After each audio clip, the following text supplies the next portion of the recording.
Conservative media done right. You're listening to the SHR Media Network.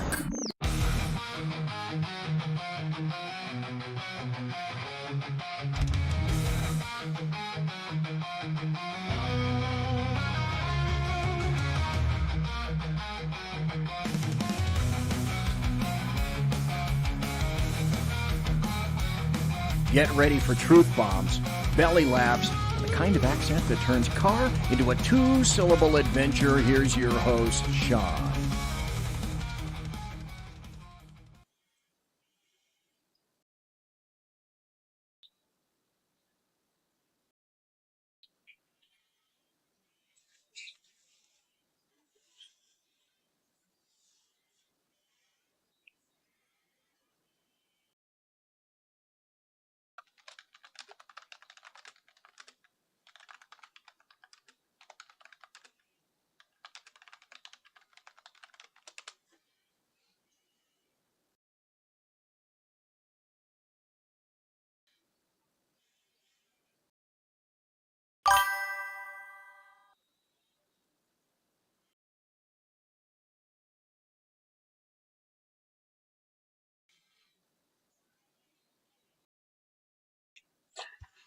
Ladies and gentlemen, good evening.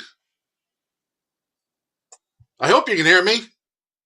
Not doing anything I'm not supposed to. That's all right. I wasn't saying anything anyhow. I was just saying hi to chat. Welcome to the Edge of Liberty right here on the SHI Media Network.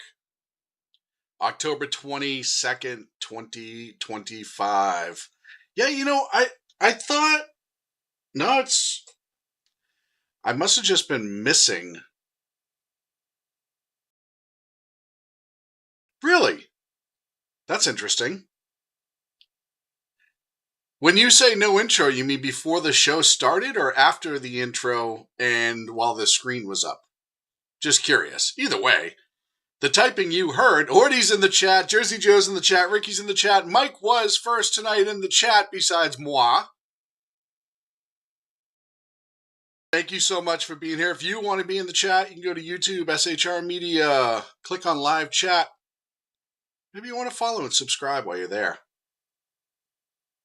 Oh, after the intro, yeah. I was typing, I had the mic open, I was saying hi to the chat room. Luckily, I wasn't singing, because that would have been awkward for everybody, including myself. Did a lot to talk about this evening. But first,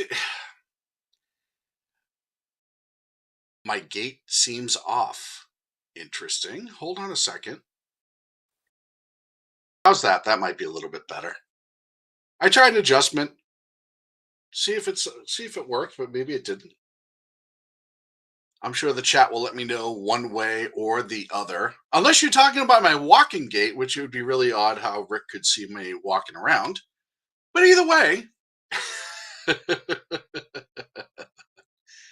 hopefully that's better. So yeah, I want to talk about first the Democrat hypocrisy. And we've seen it over and over again, right? The last one before this was Jay Jones of Virginia and how he fantasized about killing somebody's child, a Congress member. And they just refuse to walk it back. Even now, they still won't. They won't denounce him. He'll walk it back. I mean, you'll say, obviously, I didn't mean to say it. And we all know that because you're caught. That's why you didn't mean to say it. But yet they're all still supporting him in Virginia because we don't give a shit if you're Democrats, what kind of asshole they are, as long as they're our asshole. And he is a particularly horrible human being. And I'm going to introduce you to another one, and you might already know him. If you do, that's not my problem. This is Grant Plattner. And you might see on his right chesticle right there, there is the infamous Death's Head tattoo that used to be on Nazis' uniforms and hats and other medals and insignias that they had. But that's the Death's Head, right? That's bad. We all know that's bad. The amount of people on social media who are trying to say, oh, it was a really bad tattoo. Oh, it was, it's so old, nobody knows what it means. Nobody would have recognized that because I commented on his post when he said that he didn't know what it meant and he got it when he was 17 or whatever, or 21. And he was a Marine who was deployed and all the guys were doing it and I didn't know what it meant. And it's like, yeah, dude, maybe you didn't at the time, right? Maybe it just seemed cool when you're 18, 19 years old and stupid. But you're telling me nobody since then, nobody came up to you and said, hey, Graham, do you know what that tattoo is? Because you may really want to think twice before you show that to anybody. Because obviously he didn't think twice, which is why we have this image with it on his right chesticle.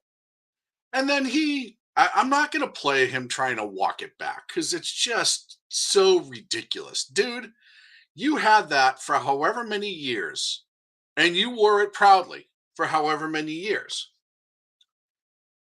When he was on Pod Save America, so this all kind of came up at the same time. He was on Pod Save America, that piece of shit podcast, and he really offered no accountability when he was asked about it then. Right now he is because there's backlash, but even then he was like, it's just a tattoo. It's just young. It's not a big deal. And now that everyone's like, hey, funny story, even though you're a self-proclaimed communist, which he did in Reddit posts, you have a Nazi insignia. And from the side that does nothing but calls the right, the conservatives, the Republicans, Nazis, you, who is an ultimate leftist from Maine trying to run for Senate, cannot weasel your way out of this by explaining it away. And all of the bots, and they are bots, all of them have very much the same kind of dull, lame photo. It's not anything specific. It's probably pulled offline from somewhere. They have a very vague intro. Some of them are almost all of them European. But they're all defending it like, well, he didn't know what it was. It was a bad tattoo. He was young. That, nobody knows what the death's head is anymore, blah, blah, blah, blah, blah. And I said, I'll tell you, when I was younger, 16, 17, 18, even younger than that, I did not know what the death's head tattoo was. Why would I? I don't have the internet. If it wasn't in a history book or if I wasn't specifically looking for it, I wouldn't know. And then it dawned on me that I actually did know because, and this is the funniest thing in the world, this is how I remember actually learning of it and then discovering what it was. Indiana Jones and the Last Crusade came out in 1989. He was a very prominent bad guy who was a Nazi, and he always wore the black SS uniform, and he had the death's head in the middle. And I can remember at some point after seeing that, I was like, I wonder if that's accurate. So I did some research, and I was young at the time. I was only 13, 14.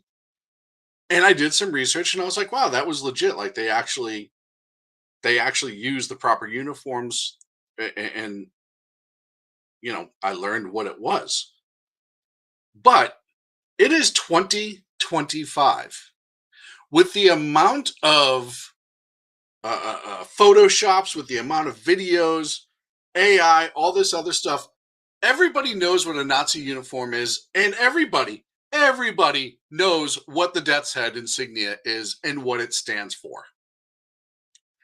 The fact that the Democrats did not see this coming, see what I did there? Is insane to me. This is because they don't vet anything. As soon as they have anybody that says Orange Man bad right now, and they maybe have a little social media presence, they jump all over them. The Totenkopf, which is the death's head tattoo, was associated with SS units. So you look at that, you look at his past online comments. Oh, there's another what a wonderful human being Graham Plattner is.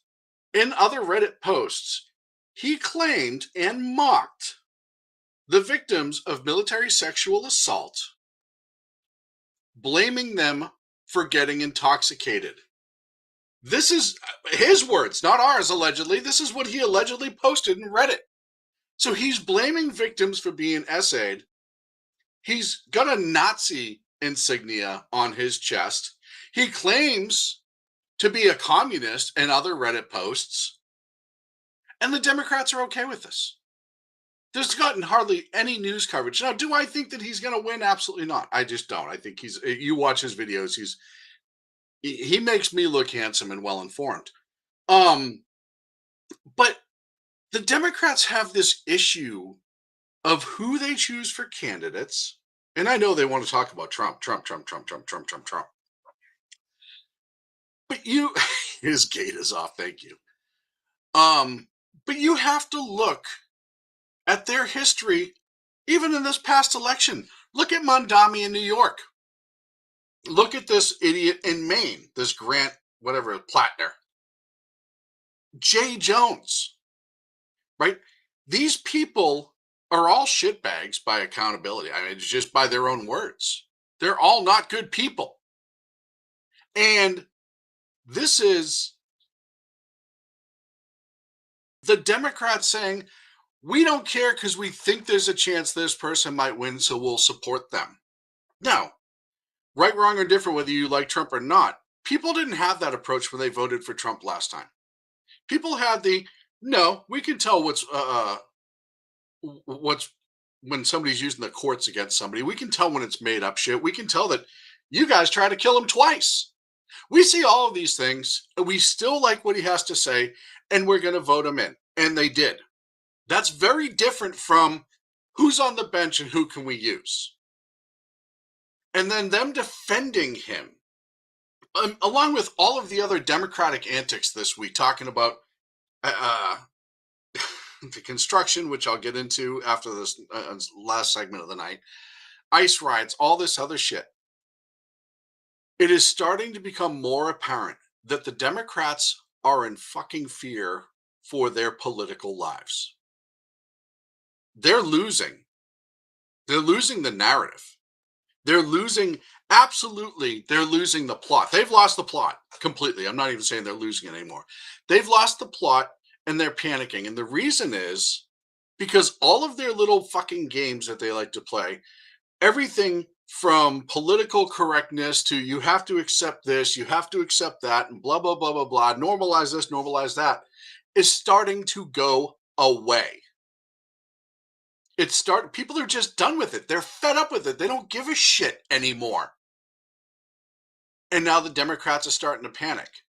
And just like the No Kings rally this past weekend, it's funny, they're not talking about that still because the numbers were so deplorable. And the antics, BZ's in the chat. BZ, sir, good evening. And the antics we saw during the No Kings events, their rhetoric is starting to go up. And it's not going to stop now. The closer we get to the election, especially the midterms, the worse it's going to get. You have them making unbelievable claims. Most of them have to do with the construction right now, and I'm going to save that for the third segment.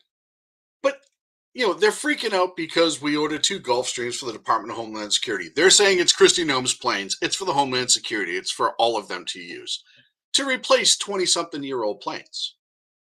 And they said, well, how do we do that when the government's shut down? We can place an order without paying for it. The government's going to eventually open. No matter how many of us may not want it, they voted it. The Democrats voted it down for the 12th time today. No matter how many times we would say keep it closed for as long, it's going to reopen. You got to be realistic about that. So that's going to get paid off. There's some things that just need to get accomplished. The Republicans are filing a bill right now to pay federal workers. I don't know how that works in a shutdown. I didn't get into the weeds on that. But the Democrats are still holding off. And you have, they just are lying so blatantly about things. And they're just absolutely trying to sidestep any ounce of reality. They have an opportunity. And it kills me that none of them can do this. I said the same thing with Abigail Spanberger and Jay Jones. And the same thing needs to happen with this Plattner guy. You just come out and say, hey, look, he was wrong. We were wrong for picking him. We were wrong for supporting him. This Plattner guy, by the way, has support from Bernie Sanders, a Jew. And they're not coming out and saying, yeah, this guy really didn't. We're sorry. We're going to pull all of our support, and we don't want anything to do with him. And guess what? People are smart enough to go, wow, that was actually really smart of them. And I appreciate the fact that they can denounce such a shitbag. They won't do it with Jay Jones. They're not going to do it with Plattner. And it just shows everything about who they are as a party. And it's all goes back, and I know I've been talking about this right along. It's all about Orange Man bad and upsetting what he's trying to do. The guy who, by the way, for the most part, is doing what he promised to do, and that's why everybody elected him. That's how he got elected. He made promises. America said, I like those promises. He's now following through with most of those promises. And the Democrats are trying to frame it that he's going against the will of the American people every single fucking day. How is that even a thing? And whether you like Trump or you don't like Trump, I've said this before, you have to at least acknowledge that he's putting his money where his mouth is. He's doing what he said he was going to do. Some things are too slow. Some things haven't been done yet. Hopefully they happen. But the simple fact of the matter is, that's what he got elected to do. And they're going to go out there and ignore controversies like this, like it's nothing, and then talk about what a horrible person Trump is because he's following through and how he doesn't meet America's standards, yet they voted him in on the very stuff that he's doing. The left is just full of selective outrage, selective hypocrisy. They are lying on levels not seen before. The people that they're supporting, garbage human beings. I'll tell you, I'm glad Spanberger has not denounced Jay Jones, and I'll tell you why. The only thing she said is, man, it's been really hard having to answer for somebody else's tweets or texts. That's really all she said about it. But you know what? That makes her look like an uncaring motherfucker. And I'm okay with that. Stay the course. Stay the course, Democrats. Keep doing this. Don't change direction at all about anything. And I'm going to bring that up next Monday when I air the interview that you see right here with Lisa Ekman. She's an author. She was essentially born and raised in her adult life in the Democratic Party. She worked for the Obama campaign, lifelong Democrat, and then a couple of years ago had an awakening. As she said, she cleared her own head. And she wrote a book called Deprogramming Democrats and Uneducating the Elites. And I'm going to interview her on Monday, 27th of October at 8 p.m. It will air right here on my show, The Edge of Liberty and the SHR Media Network. It's a really good book. I've been going through it. I will say that it is 100% validating to have all of these things that we've been saying for years be validated and written about by somebody who was on the inside. And she's not just some casual observer. She was an attorney. She worked on behalf of the Democrats for children with disability. She was in the weeds. She worked for senators, with senators in D.C. You'll hear it all. And she's going to validate everything I say on my show, BZ Show, Joe, Earl, KLRN, about their mental illness and how it is cult-like within the Democratic Party and how it can be unprogrammed, and it needs to be unprogrammed. And she's not a conservative. You'll learn that too. She's an independent. She likes some stuff that Trump does. She disagrees with some stuff Trump does. I had a great pre-interview conversation with her today.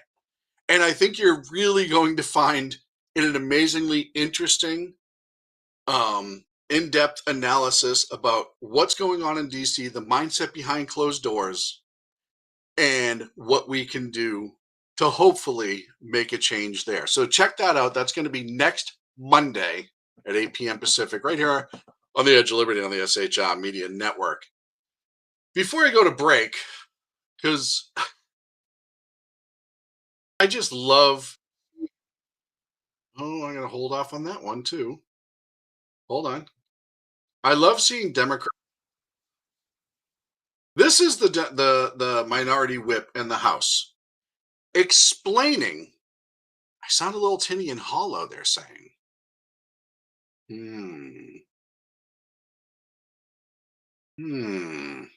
I don't know, boys. I'll try to adjust something during the break. But this is the House Minority Whip explaining that the shutdown that they voted down yet again had to be possible, and people essentially had to get hurt because that's the only leverage Democrats have. I mean, shutdowns are terrible. And of course, there will be, families that are going to suffer. We take that responsibility very seriously. But it is one of the few leverage times we have. You hear that? It's one of the few leverage times they have. Now, let me translate that. As BC would say, I speak leftist. Let me translate that a little bit.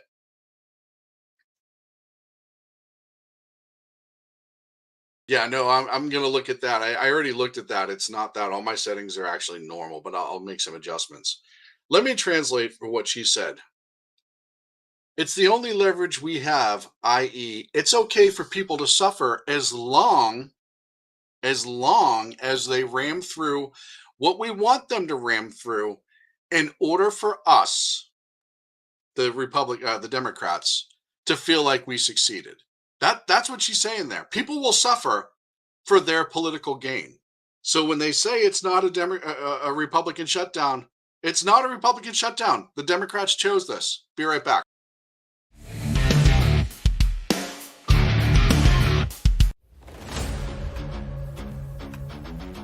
Welcome to Reaver of Common Sense, where we cut through the noise of news and politics with a sharp wit and clear discussion.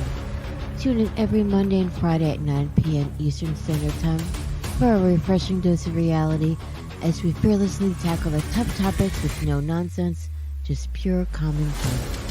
Visit shrmedia.com to discover where you can catch Reaver of Common Sense in action. He's here to amplify your inner logic. He may not always be polite, he may not always be refined, but one thing's for sure, he always tells it like it is.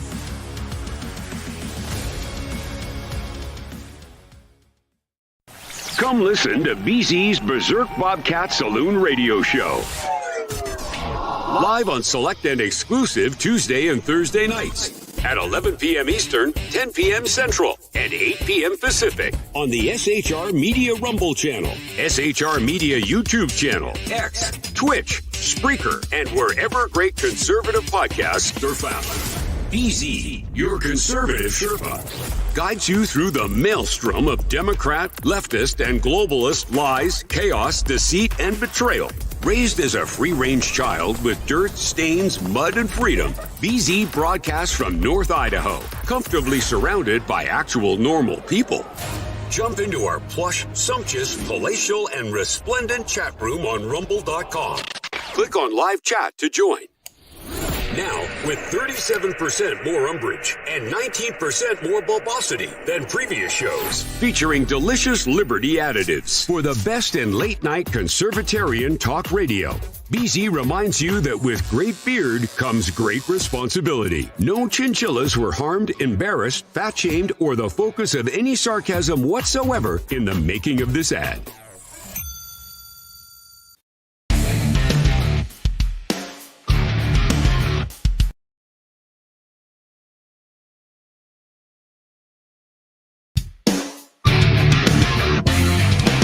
Ladies and gentlemen, welcome back to the Edge of Liberty right here on the SHI Media Network. Hopefully that's better. I just reset everything one more time. So hopefully that's working for everybody now. I do love watching when everybody in the chat room is fighting with each other for the crown. It is the funniest thing in the world. And if you want to get in the chat room, you go to SHR Media on YouTube, click the live chat. You can chat through other outlets like Facebook, and you can chat through X, but you won't be able to see what everybody else is saying on YouTube, and that's where most of the people are, so get in there. Special thanks to KLRN, my friend Rick, and the other folks over there for the simulcast this evening. So now I want to get into, and this is going to be a long segment. I hope this is going to be a long segment because I planned it for 2 segments. Is going to be how we ended up with Prop 50, what Prop 50 really is, and why, as we've all said, it's a humongous scam. So they say Prop 50 is to offset Texas's redistricting because they're going to get 5 more seats, and California is trying to maintain 5 more seats. So there's fairness and balance, which is not how it works anyhow. You're supposed to redistrict by the rules that you have, and whatever it is, it is. But they don't like the fact that the Republicans are going to get 5 more seats. And they're saying, oh, Texas is gerrymandering. And what they're doing is just bad for democracy. Well, Biden is pretty much the reason, Biden's DOJ is pretty much the reason that Texas had to do the redistricting. And I'm going to walk you through this slowly. So please bear with me because I'm going slow because I'm a moron. No, what was it? 2022. The Biden Justice Department set the stage for the entire map war when it sued Galveston County, Texas. In March 2022, the DOJ claimed the county's 2021 redistricting map illegally diluted minority voter strengths under Section 2 of the Voting Rights Act. Psst, that's going to come up later. The Voting Rights Act. Just saying. It's going to come up later. In 2023, a federal court agreed and ordered Galveston County to redraw its map, declaring it violated the law by removing a long-standing majority-minority district. DOJ's statement back then was the county's plan denies Black and Latino voters an equal opportunity to participate in the political process and elect a candidate of their choice. In 2023, the ruling became the justification for wider DOJ efforts across Texas.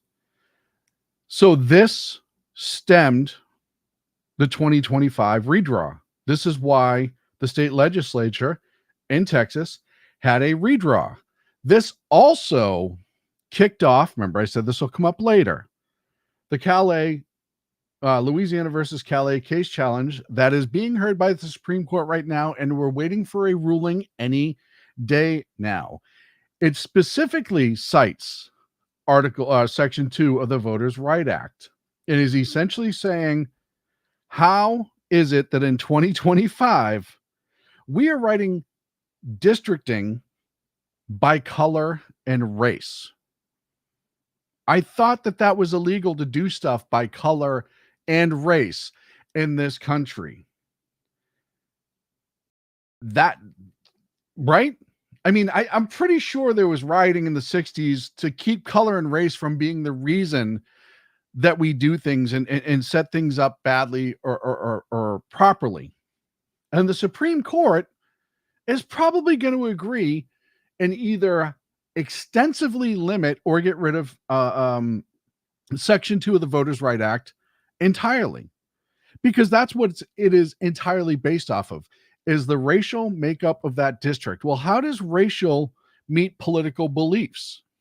If you are on social media at all in 2025, you will see that political beliefs on both sides of the aisle come from everybody with different paint jobs.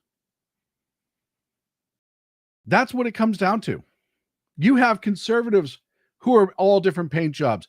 You have angry white female liberals and all the other paint jobs on the left. Your independents come from all ethnic backgrounds and paint jobs.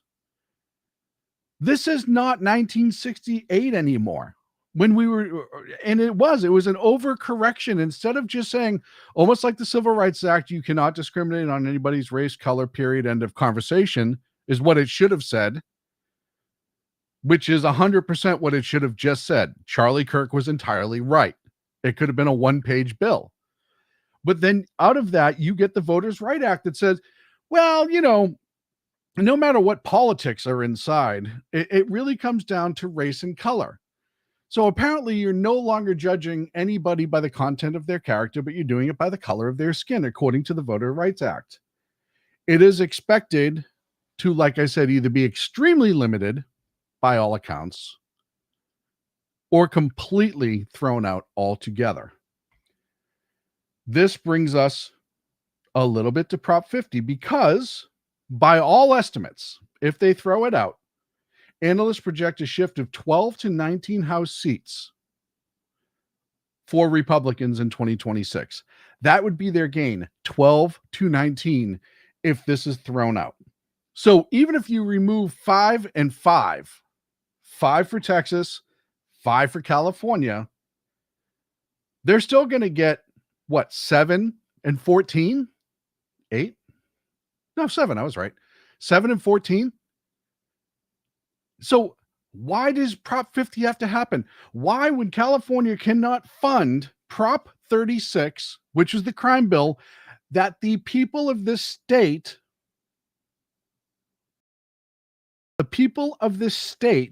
voted for? California doesn't have the money. However, they have the money for Prop 50, a special election that's going to cost $250 million. That's what it's going to cost. And it's not going to get them anything. Going back, and I just want to make sure that we understand. The Texas redraw in July 2025, Assistant Attorney General Harmeet Dillon wrote a letter to Texas, said, we wrote Texas telling them that the districts were not in compliance. The letter is what triggered the governor's call for the special election. In other words, the Phantom's in the chat. Better late than never. Welcome this evening, Phantom. But essentially what they're saying is what Harmeet Dillon and the AGA and the Civil Rights Office said, how are you doing this by color and race? It's ridiculous. So no matter what happens with Prop 50 in California, it's a giant waste. Now, Prop 50 on its face saying that they want to temporarily remove voter-approved independents for 3 full election cycles on redistricting. It was being done by an unelected commission, not politicians, which they hated. They can't have that. King Newsom cannot have a group of people that he doesn't control running around redrawing maps based strictly on population. Oh, and that's the other thing. If the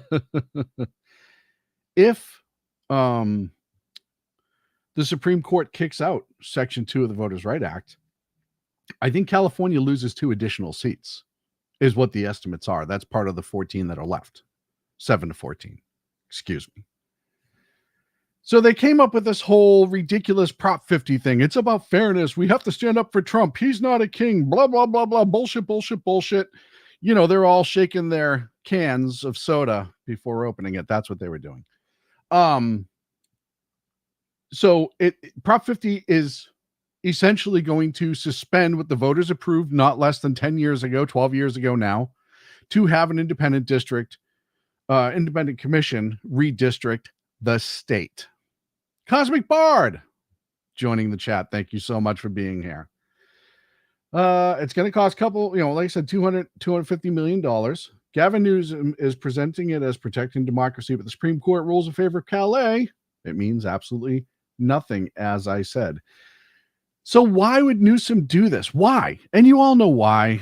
I know my listeners are smart enough to see through the BS that Newsom spews. He's going to run for office in 2028. That's what this is about. And this isn't even about the general election. This is about the primary. This is because while the rest of the country, by and large, does not give a frog's fat ass what Gavin Newsom does in a general election, it's just, I think that he's honestly their worst choice.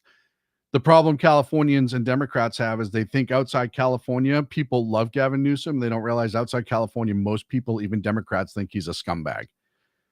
But Gavin Newsom lives in this bubble, as we've seen, where he thinks he's this amazing person. He gets to go on and threaten other politicians on his little podcast and all that other horse shit. But he needs to get into the primary and win the primary. So that means he has to stroke, take that as you will, progressive Democrats for votes. That's what they're focusing on. Not the independents, not the moderate Democrats that make up a majority of the party. The Democratic Party has, and I think Jersey Joe posted this earlier today, a 26% approval rating nationwide. That includes inside their own party and out. So Gavin Newsom's spending $250 million, putting everyone through a special election, undoing what the voters have already said they wanted, and suspending it until after the next presidential election. Go figure. Because he needs a campaign, even if it doesn't pass, He just needs a campaign slogan to go out there and say, I fought Trump. I fought Republicans. I did this. I did that. And when somebody says, yeah, but it didn't even fucking matter. It didn't even matter because you didn't gain any seats because of the Callais ruling. Well, I still fought Trump because that's all they have. Pardon. That's all they have now. I fought Trump is literally all they have. Orange Man Bad is literally all they have. And they don't give a frog's fat ass what costs what, how completely wrong something is.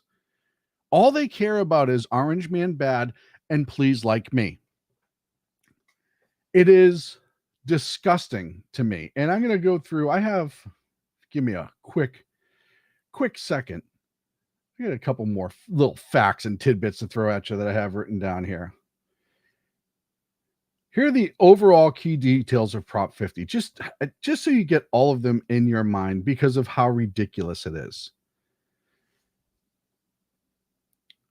It will draw congressional maps in 2026, 2028, and 2030. Why? Oh, the immigration, right? They're going to draw it based off of population. Does not matter at all what people are there. It's just the population. And that will take seats away. And if you see how I don't have a copy of the map. If you see how they're redistricting it, it makes zero sense whatsoever. It's clearly just a power grab. Anything they can.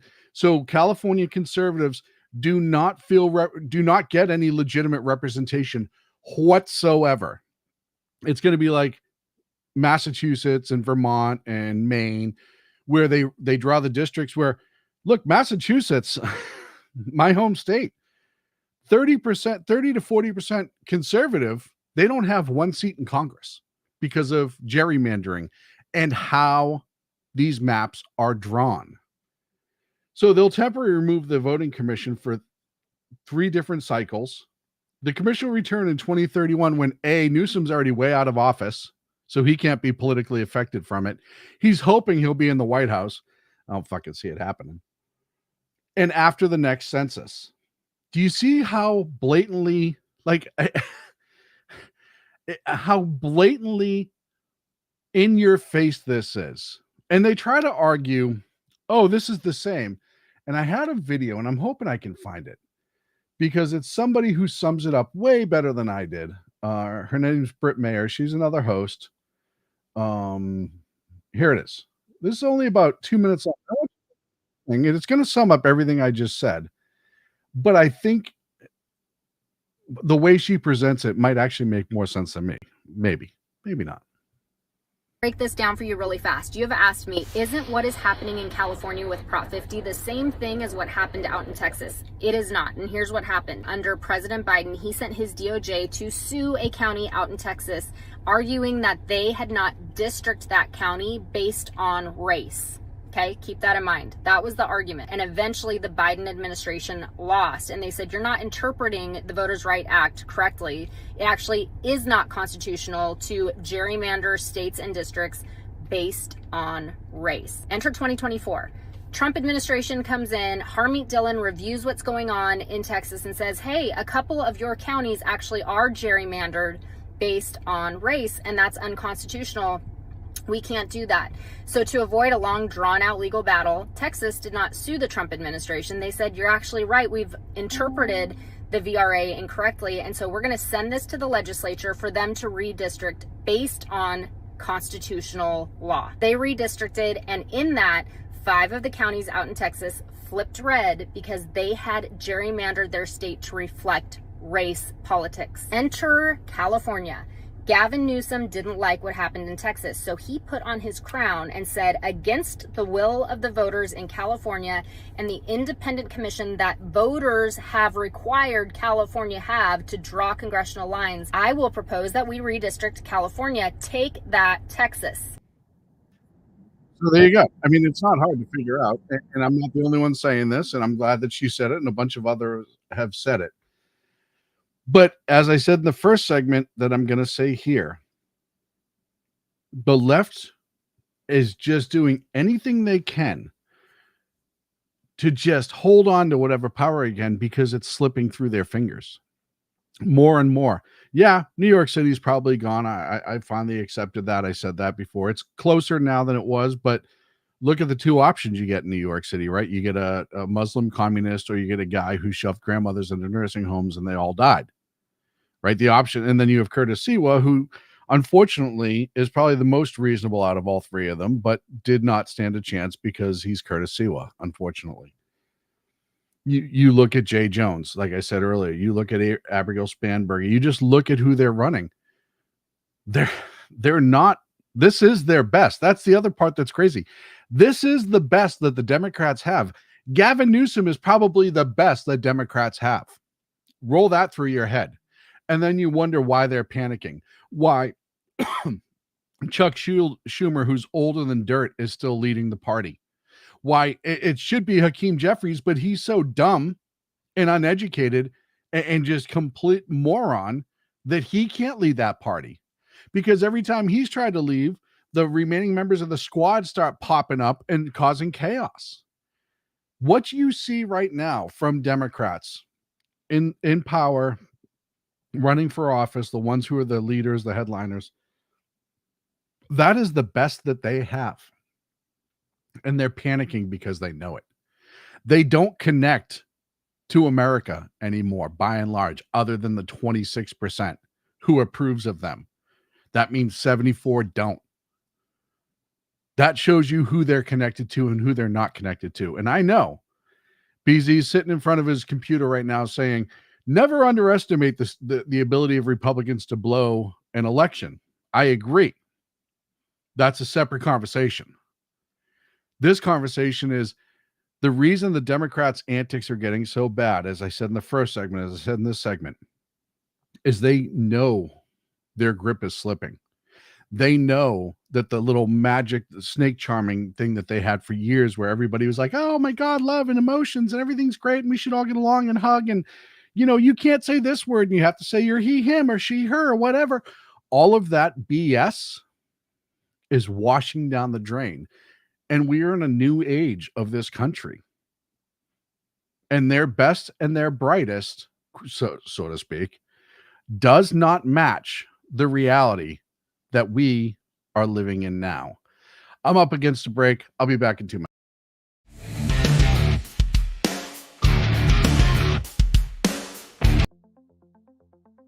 Ever dream of escaping the daily grind? At Escapist Travel and Tours, we make those dreams your reality.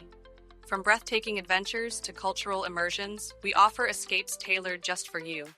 Let us take you to places where every moment feels like a new chapter in your life's adventure.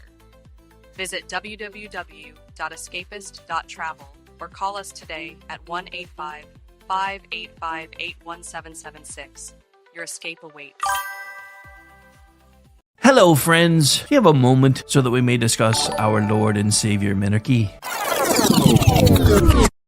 No, seriously, I'm just kidding. Hi, my name's Rick Robinson. I am the general manager of KLRNradio.com. We are probably the largest independent podcast network that you've never heard of. We have a little bit of everything, and by that, what I mean to tell you is we have news, pop culture, special events, conspiratainment, true crime, mental health shows, drama productions, and pretty much everything in between.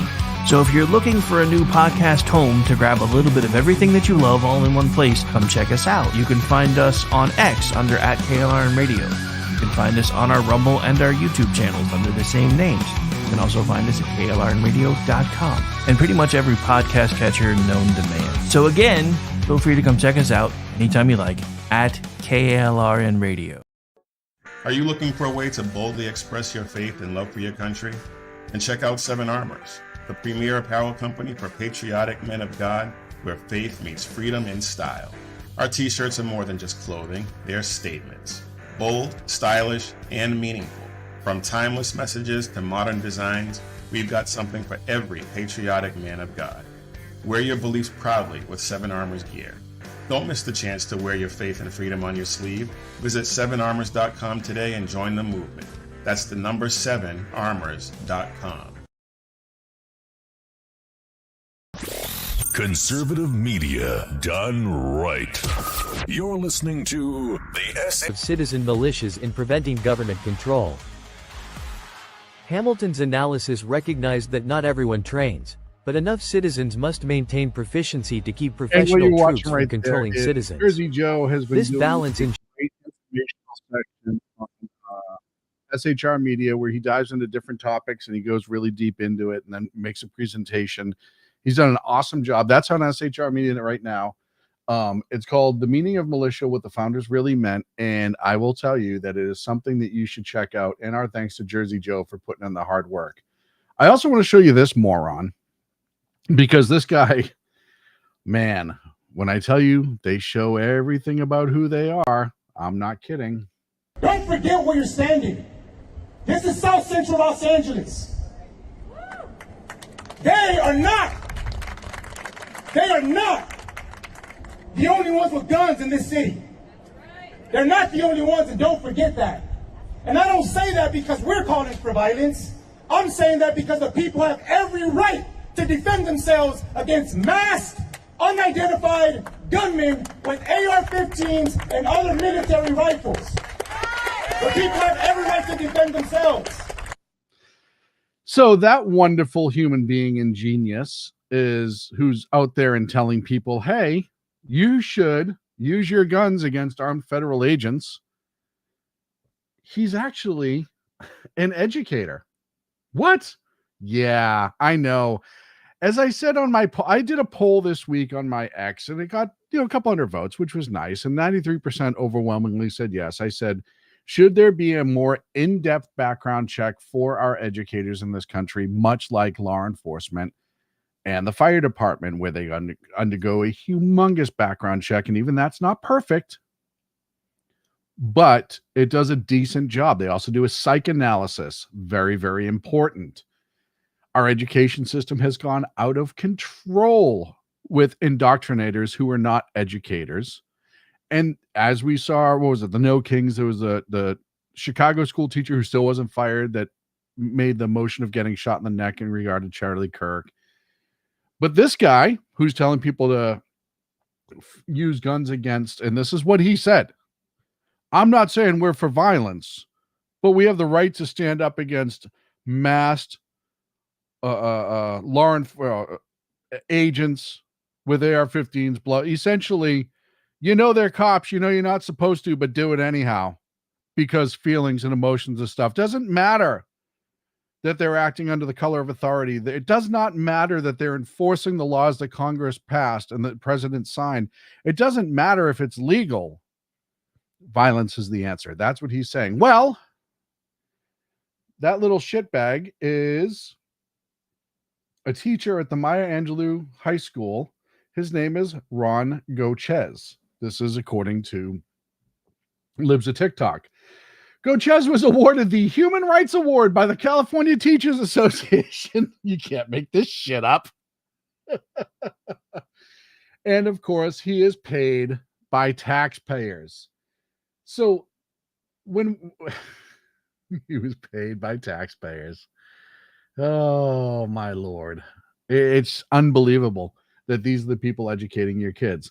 Speaking of unbelievable, when the No Kings rally was a complete flop, when the polls were starting to show that Trump actually was gaining in the polls because of the shutdown, all of a sudden yesterday it seemed like the construction at the White House really became the focal point. They can't talk about the shutdown. They can't talk about the polls. They can't talk about No Kings. They can't talk about all the controversies they're having within their candidates. So let's talk about the construction. And they did. They went out and absolutely started losing their mind. And I'm going to start with my favorite, because she will always be a favorite to me. Where is it? Come on, I know you're down there. I got to find it. I had it all ready to go. Was it? Nope, not that one. Oh, I can't find it. Hillary Clinton tweeted, and I'll sum it up because it's It's absolutely hysterical.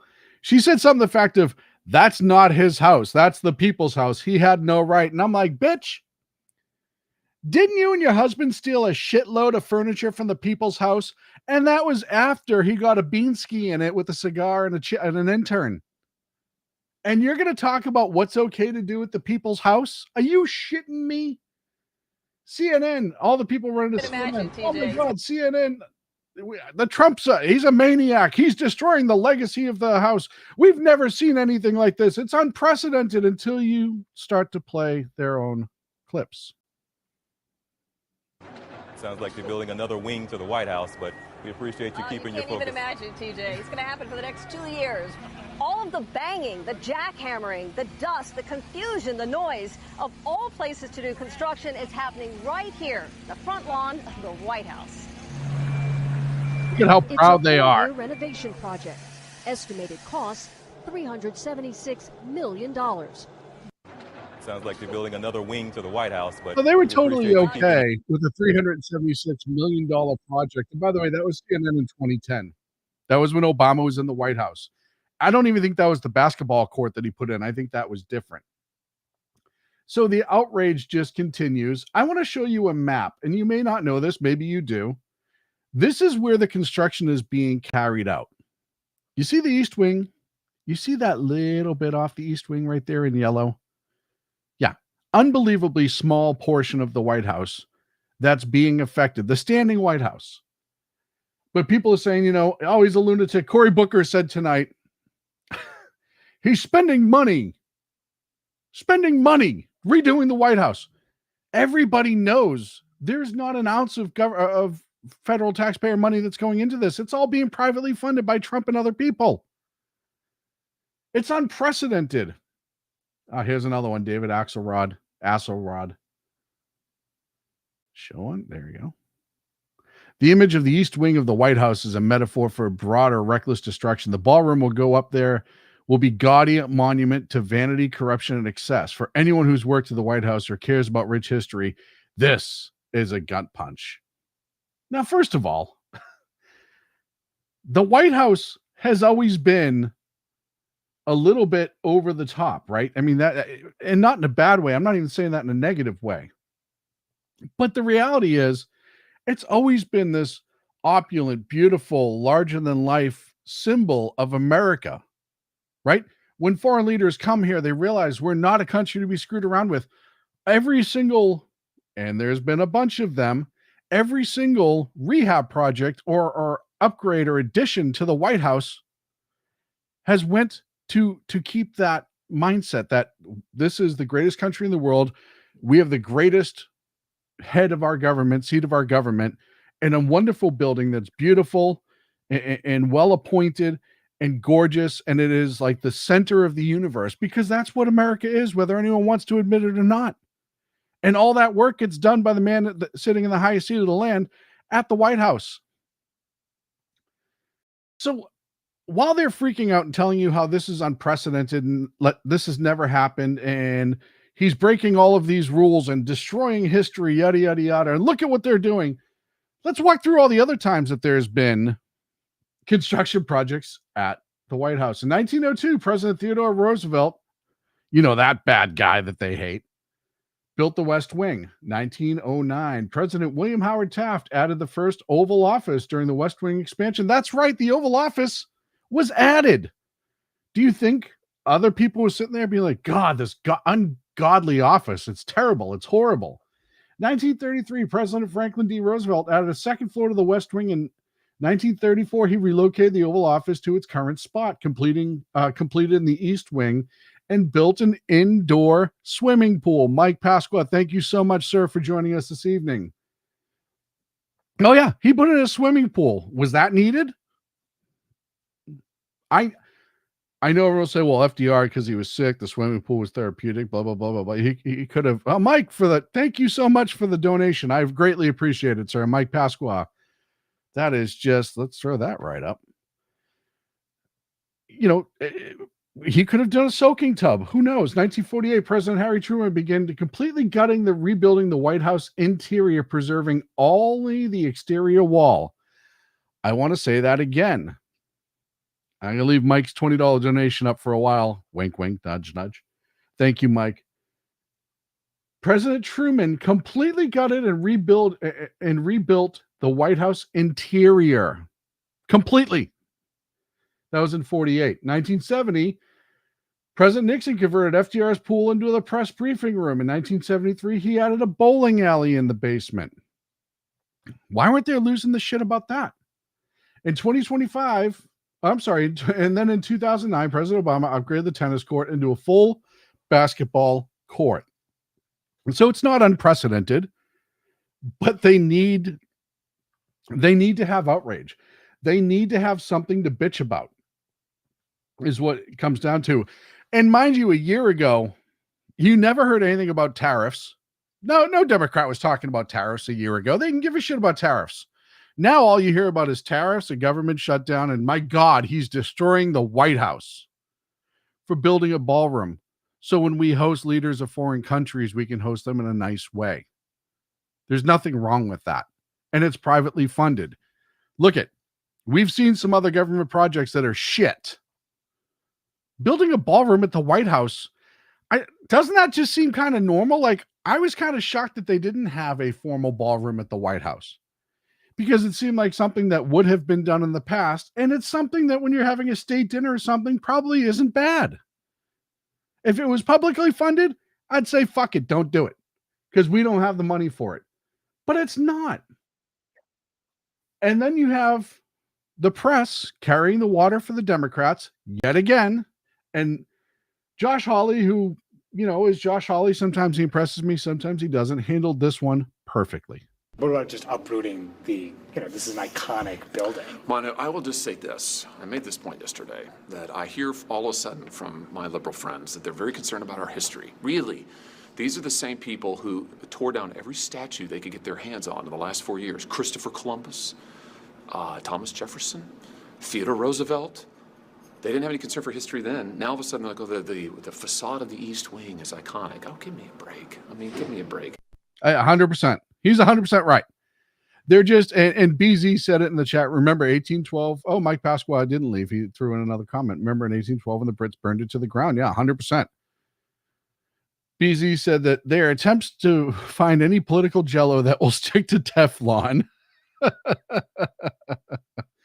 Yeah, it's absolutely ridiculous. It is just a smoke show. This is because they have nothing. They have nothing right now to go on. They have no traction. They have no policies. As I've said 100 times, the Democrats don't have a policy that they're willing to discuss.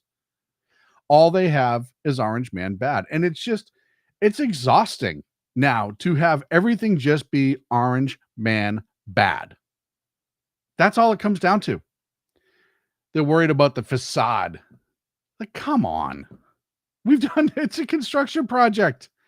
We should actually be thanking all the funders for the project, because contrary to what Cory Booker and Hakeem Jeffries and others are saying, once again, it is not a publicly funded project. Your taxpayer dollars are not funding it. A couple minutes left. Before I go, I just want to give you guys a reminder. Monday, the 27th at 8 p.m., I have Lisa Ekman on, the author of Deprogrammed Democrat and Uneducating the Elites. Please join me. I will be taping it early, but I will be doing a live show and playing the interview, and I'll be in the comments, and then I'll have segments after that. So please join me for that. Also, wherever you're watching from, whichever outlet you're using, whichever program you're using, please like and subscribe. It helps us out so much. We're up to, I know the Phantom said in the chat room, 657 so far. I think we have on YouTube 657 subscribers. Would love to get that up to 700 really quick. Ordy in the chat room, thank you so much for being here this evening. Good night, sir. Also, check out every Monday and Friday, 6 p.m. Pacific, 9 on the East Coast. You have the Reaver of Common Sense, Jersey Joe himself, doing his show. Like I said, 6 p.m. Pacific, 9 on the East Coast. Tuesdays and Thursdays, 9 a.m. Pacific, noon on the East Coast. You have the Mission Ready Men, pardon me, with Big E. It's been an hour, my throat's drying out. This is just how it goes.